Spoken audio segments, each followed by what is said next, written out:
Welcome to Cohesive Friendship Unit. My name is Chris. I am here with Brian, What's going on? Jake, Hey guys. and Jeremy. What's up? Guys, CD Projekt Red finally released the Cyberpunk 2077 deep dive video, and we're going to be talking all about it. But real quick, guys, we got something super important to talk about. We have passed 900 subs. We are in the end game now. We're going for that 1K, and we would love your support in any way possible. This also happens to be our 2-year anniversary, guys. This is it. This is our 2-year anniversary month. So expect some Steam codes floating around. In fact, in the description of this video, there's going to be a Steam code. And yeah, as the month goes on, we'll have more festivities. We love your subscription. Subscribing to us, you'll know. You'll get the notification. You'll know to hit up our video. Check out there's a Steam code. Maybe there is. All right, guys. So this is an up for grabs situation? This is yeah. I'm just gonna put the code in the description, and someone will take it. Maybe they'll comment. Maybe If you're hearing this, it's already gone. Someone better send Brian us already cake took if it. It's our anniversary. You already took it, or someone else did. It's gone. But No, I it didn't was take there. it. One of I our didn't lucky take it. fans You Also, if got a Steam code. you listen to the first video we ever did, because like 7 of you did, let us know. All right, Cyberpunk 2077, guys. We have the 15-minute deep dive. There's actually a longer version of this that has like interviews with level designers and stuff. We're just gonna specifically zone in on the gameplay. This is now the second big chunk of gameplay we've seen from this game. Comes out in March. What do we think about what we're seeing? Looks pretty cool. I mean, like, I wouldn't buy it like the day it came out, but it looks interesting. I'm sitting here watching the trailer with the sound off, so like, but it looks like it's well put together, I guess. I mean, a trailer should be, but I don't know. Looks aight.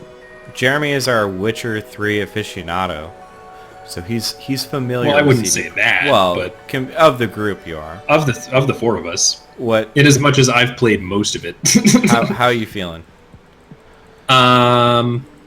Still like The Witcher 3. Still interested. Generally speaking, it reminds me of The Witcher 3. Obviously not in the aesthetics, but in what we've seen of the gameplay, and how you kind of move through the overworld, or not the overworld, but the world, the map. So I'm hyped. Does it remind you of The Witcher 3? Like, how so? I'm just curious because like this demo, it showed some like locomotion with, I guess instead of Roach you have the motorbike. Yep. And they showed kind of the same level taking place twice. Once as like a netrunner, and once as just like a normal gunslinger. Is there that much like customization in the way you can go about Witcher stuff?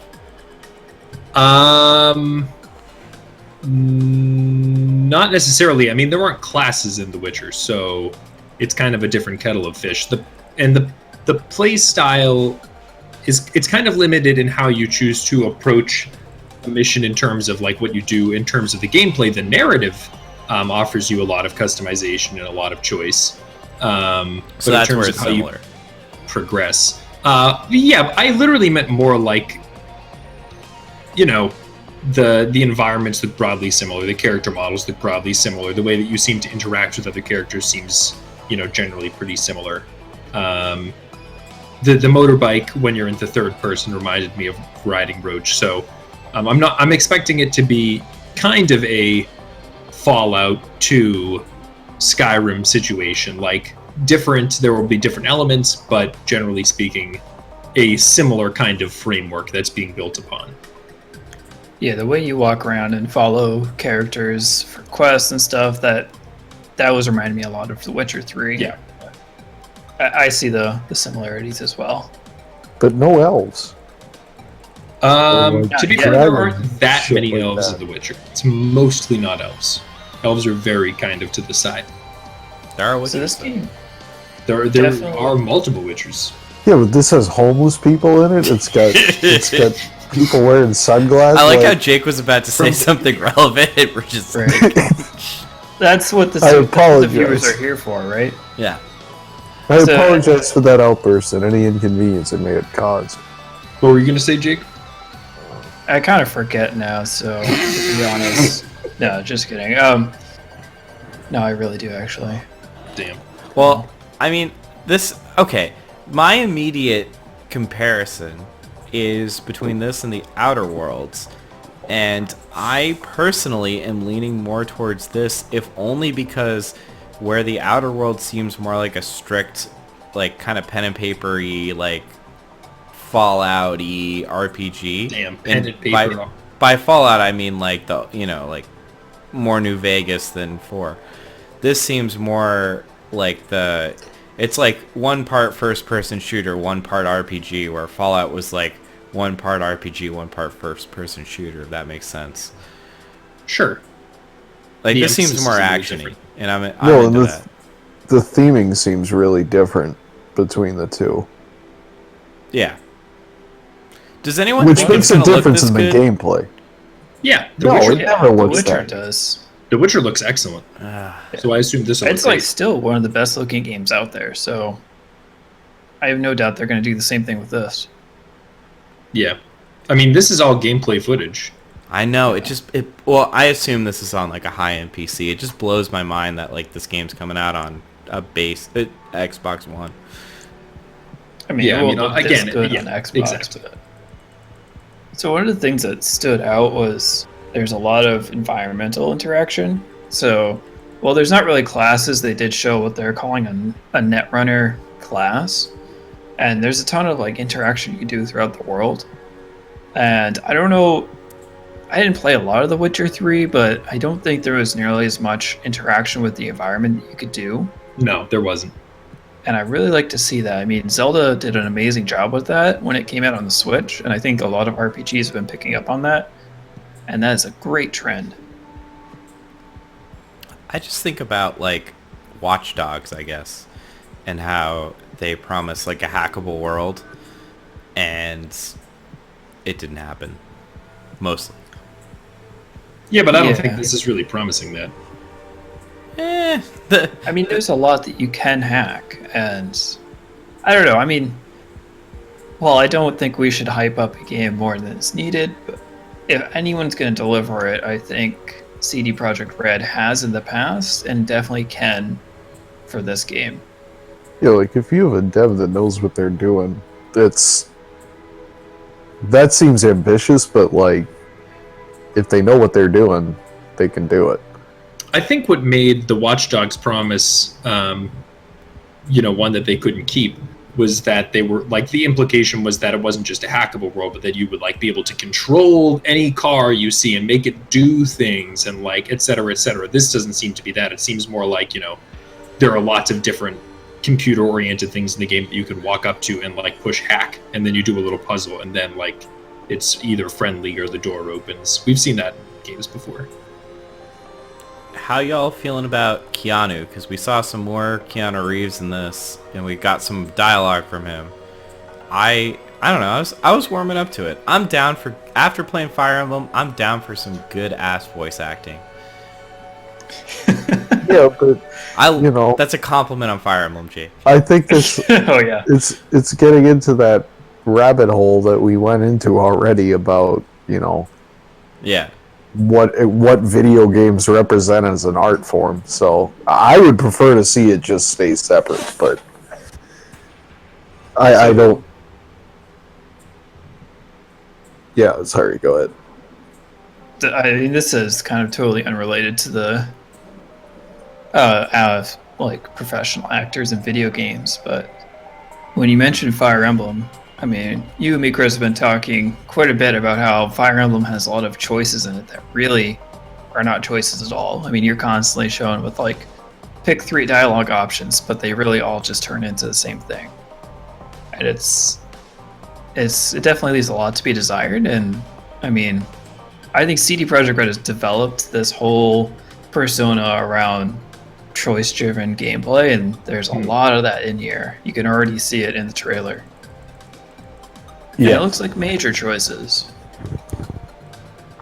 Yeah, and in the 1 hour gameplay thing they showed last year, they emphasized that a bit more. Where like, yeah, you can not only play the game differently, because I feel like a lot of games are good at, you can play the game differently. Like, you can play it as a netrunner, you can play it as a, gunslinger. And then there are the other games like Mass Effect where you can like impact the story. This seems to be kind of trying to do both. And it seems to be doing it fairly well. Yeah, like you can play it multiple times as the same class and have different goes. And they have a different idea. You can be one of 3 selections. You can, like, on just like how people perceive you, like your backstory. You can have like a corporate background. You can have a street smart background. Like, there's different backgrounds you can pick, and like all of that matters in how you're perceived. My only question, and maybe you guys can shed a little light on this, is so there are the 3 classes. Am I right about that? It's classless. There's 3 like, Their backstories. yeah, backstories. But it Like but it seems to kind of line up as we said that the video shows different kind of approaches to the same mission, and I'm just curious about, if you select a certain backstory, are you kind of locked into approaching the game in that way for that character that you've made? Like, are you more or less like, okay, I'm doing kind of a what they call like a netrunner? I'm doing like a hacker type run, like, and for the duration of the game, I'm kind of playing that way as opposed to being able to more dynamically approach the situation, on the fly. Do you guys see what I'm saying? Yeah, I think the character... So yeah, it's Nomad, Street Kid, and Corporate. Nomad, you're like a lone gun. Street Kid, Street Smarts. Corporate, you're corporate. I think that is going to tie into how you can influence the story. I'm thinking the same thing. I'm like Brian rewatching this now, and actually upon a second viewing, the way that you hack certain things, it really looks like set pieces, like the way that he hacks a vending machine, the way that he hacks a robot. And what it reminds me of in The Witcher is, as I said, you do have a lot of influence over the story, and the environments in The Witcher, I know I've said this on previous episodes, are really, really immaculate and intentional.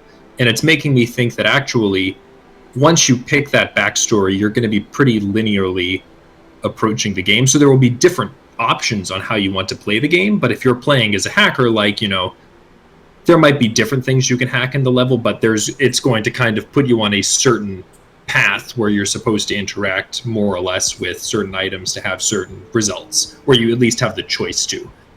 So I'm actually, in terms of gameplay, I'm curious to see how, once you're in a certain path, or backstory, whatever we want to say, I'm curious to see how much choice you actually do have, if that makes sense, because that's kind of how it was in The Witcher. Like, you would get, I don't think this is spoilers, the game's been out for a long time, skip, I don't know, a minute or two, but like at one point you have to, like, you're dealing with a dead baby and you have a choice. Do you want to like soothe the ghost of the baby, or do you want to just kill it and move on? And you have a choice in what you do, but once you make that choice, like, you're set upon a path where you have to fill out that portion of the mission, and you don't really have a lot of, like, you just kind of have to do as you're told.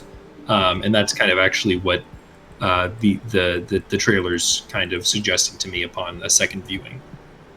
I think the classes are more like what you... Or not the classes, the backstories are more like what you would see in, like, the original Dragon Age, where you could pick, like, oh, I'm a noble born, or I'm a street born, or whatever, and that gives you specific dialogue options right throughout the game. Not necessarily like a progression path. I mean, like Mass Effect does the Renegade and Paragon dialogue options in some cases, depending on how high your level is. I think that's kind of where the backstory thing comes in from what I was seeing.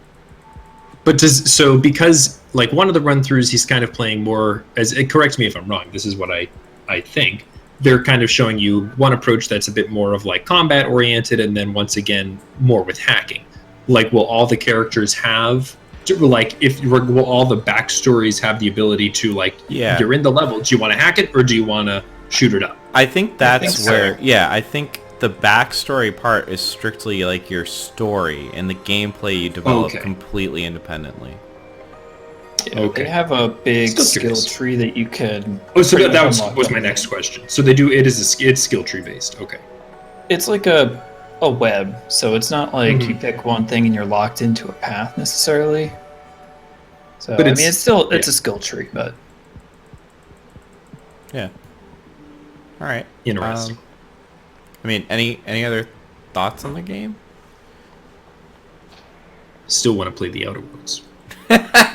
Damn. Well, the Outer I mean, Worlds comes out a lot I sooner. want to play this too. but The Outer Worlds is like very soon. That's like next month, and this is like 6 months away. So yeah. Hell yeah.